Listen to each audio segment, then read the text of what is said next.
They didn't think I was gonna make it. She kept on saying, make it to 18 weeks. 18 weeks came. She was like, let's make it to 24 weeks.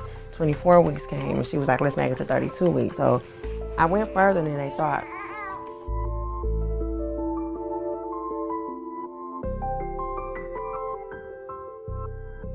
The previous year before, I was pregnant with twins, but I had a miscarriage. So for me to find out I was having twins again, it was like so surreal.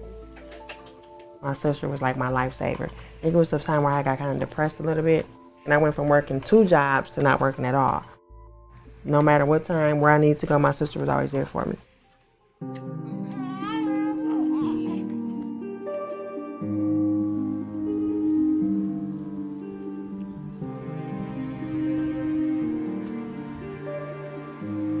The infant mortality rate for African American infants is about 4 times higher than that of white infants. We're trying to look into what is causing this. Actually, we're higher than some third world countries. Babies dying at that rate is unexcusable and unacceptable. So with that kind of statistic, it's important that we do something and do it rather quickly.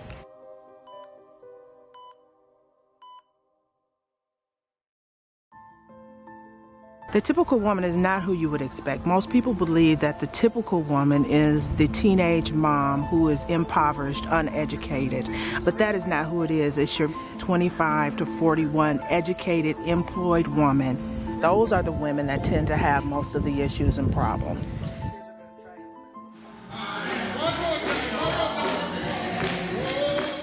I am aware that the infant mortality rate in Racine is very high.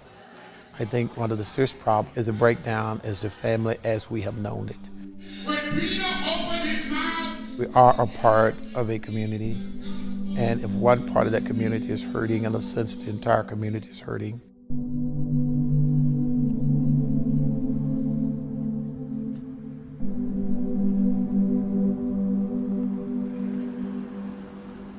We're picking up Kalia Anderson. She's married. This is her 4th pregnancy. And we're hoping that the baby goes to term. This is Kalia Anderson. Hello. And this is one of our customers for Baby Express. She's going to actually ride with us today at the end of the day. Okay. I was involved in a car accident, and it was Christmas time.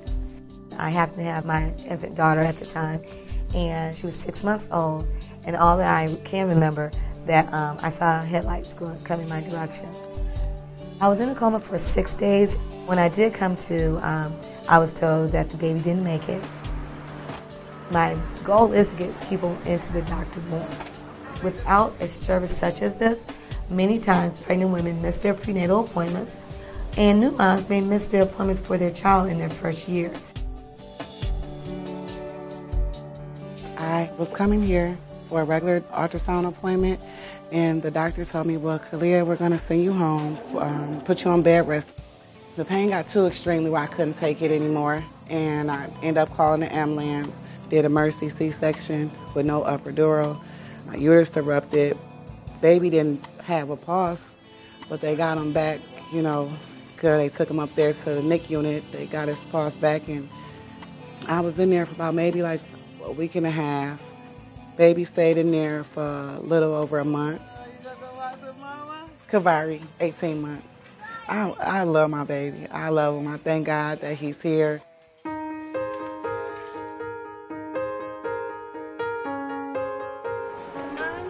I'm nervous because of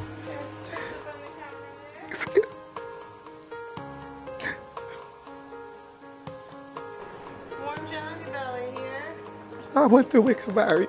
I'm taking a big chance. But I just pray every day. I just pray. And I just hope everything go all right. Hello, Kalia. How was your visit? It was fine. Nicole, and she tell me, don't worry about it. Don't stress that baby out. We going to have this baby full term. We going all the way. So how are you feeling today? Pretty good. For those of us that drive cars, we take it for granted, but if your appointments are defined by the bus schedule, Sometimes it's not really the patient's fault, it's because the bus ran late. Very good, strong heartbeat today. The sad thing is there's a lot we can do, and if we see these patients early in their pregnancy, unfortunately, if we don't see the mom until later, that may be too late to really have an intervention that could have made a big difference for that pregnancy. Okay, you've got your appointment in 2 weeks, right? Just sometimes getting them to the doctor and making sure that there's adequate follow-through.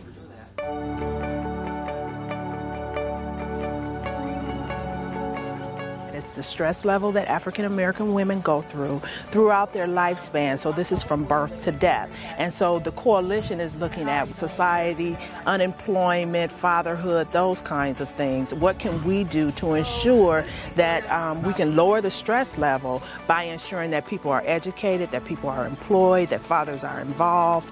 Discipline means to teach.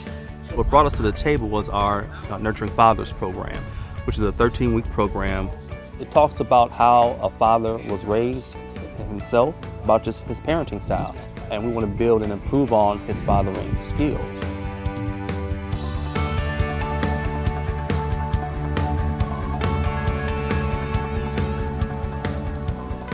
We would like to see every child celebrate their first birthday.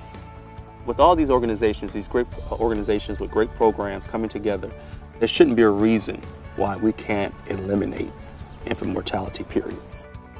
This has to win. I don't see failure with this collaborative. I really don't.